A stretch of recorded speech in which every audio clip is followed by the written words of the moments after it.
Steph Curry, we don't know much, but we knew after the Denver game you would have something ready for tonight. When you knew Clay wasn't going to play, how does that change your mindset for a game like this? It's just trying to be a little bit more aggressive at the start to look to score. Just, you know, Clay is such a magnet out there. He demands a lot of attention. He hits, a lot of tough shots. He creates space for us. So without him and, mixing our starting lineup, I knew I had to be aggressive. It didn't really matter. The efficiency, I still pride myself on efficiency. It doesn't really matter. It's just a matter of putting pressure on the defense so that you create for yourself, you create for others, you create momentum. We just couldn't get any stops in the first half, and that was our issue. And then once we buckled down, it sounds crazy, but 125 looks really good after 79 in the first half. So, big turnaround for us. And you were big time all night. You set the pace with your scoring most of the night and everything else you were doing out there with your movement. In the fourth quarter, you had 5 points, which was great, but how great is it to watch your running mate, Jordan Poole, get 18 points in the fourth, and you setting screens for him, you guys working together so well? Yeah, he's obviously extremely talented, and he can create off the dribble.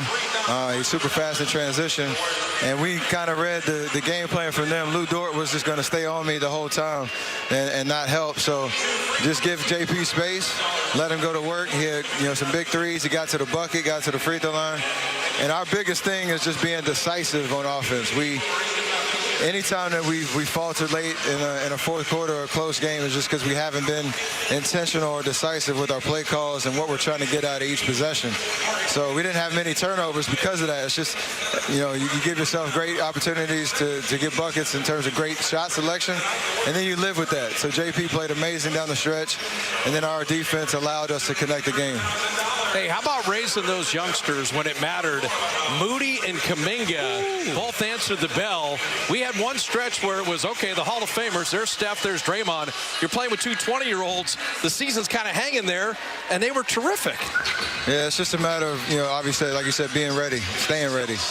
They've been asked to play a lot of different roles, been in and out of the rotation. JK's obviously played, a lot more recently and has proven that he's taken that next step.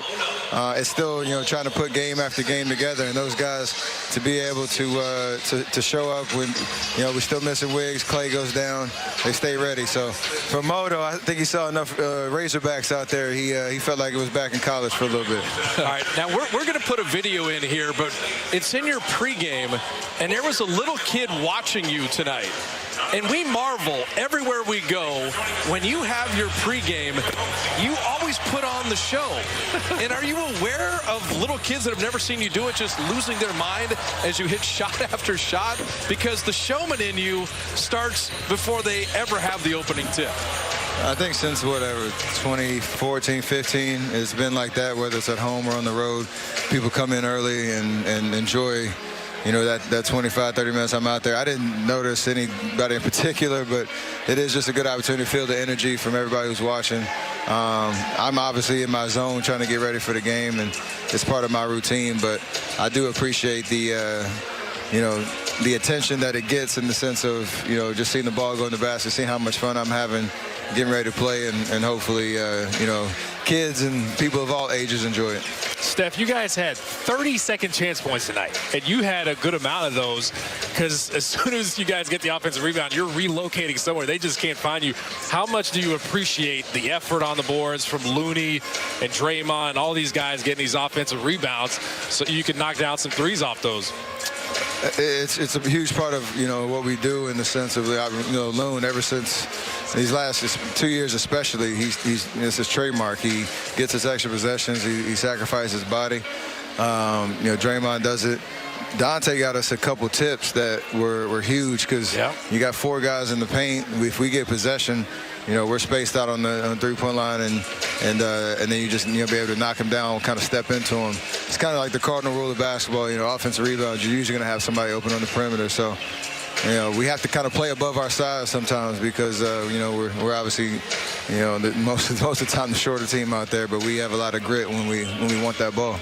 All right, Colette and I are giving you tomorrow off, so take the day off. Oh, you we'll guys see you are in way Sacramento too nice, on Friday. way too nice. Can y'all just turn the heat up in the Bay just a little bit? Oh, seriously, either right? you're teeing it up tomorrow, or start working on Cannon's fielding and hitting in Little League. All right, that's the recipe for the off day tomorrow. Thanks for stopping. We appreciate it. The best first base coach you've ever seen right here.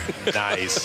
The one and only Steph Curry. The Warriors win it. 33 home wins. Bring on Sacramento and Portland to finish off the regular season. And we'll be updating those standings until Sunday as Curry